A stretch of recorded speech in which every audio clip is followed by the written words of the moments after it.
Well, not that big. In fact, it's the biggest of all Australian rainforest creatures. Ironically, it's a hard animal to see. But here at Mission Beach, its signs are everywhere. So as I say in the classics, that's one big pile of shit. And it's one of the most distinctive scats in the rainforest. Indeed, it's the biggest. It's quite innocuous poo. It's not offensive at all. It's all made up of fruit. There's not that much protein in here. You know, the cassowaries will nibble spiders and take insects when they can, even scavenge off carcasses. But generally they're fruit eaters. So unlike our own feces, it doesn't really smell. Oh, it's an interesting little bit here. That's what that is.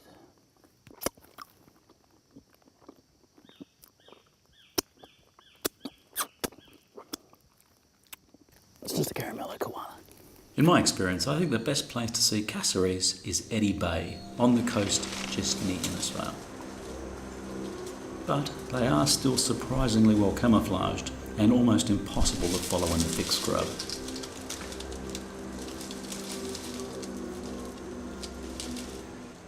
But stick around long enough and one should emerge.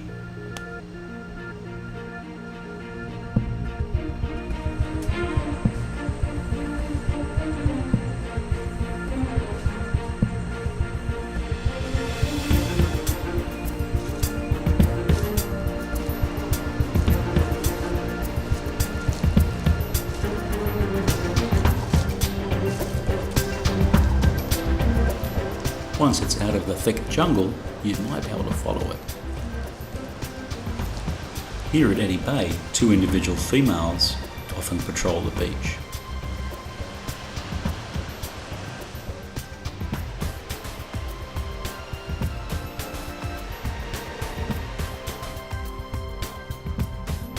Once they've had enough of you, they'll slip into the rainforest and disappear.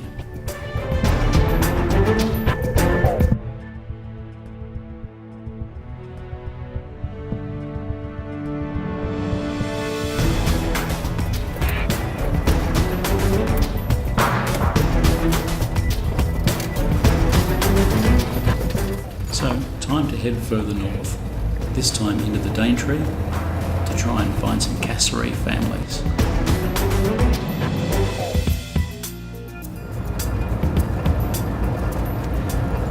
And all the way along these roads with rainforests on the edge, there is the possibility of seeing cassowaries.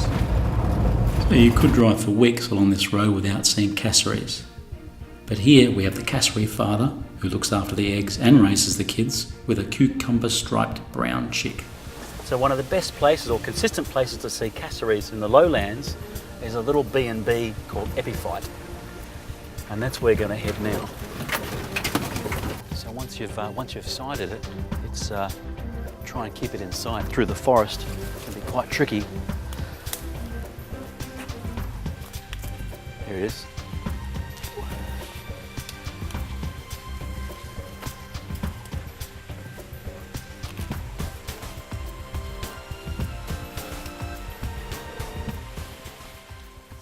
So as juveniles, they'll have fairly dull coloured feathers, and as they grow up, they'll develop the brighter colours on their face and neck, and they'll develop those wattles that hang down. So this species belongs to an ancient group of birds called the ratites.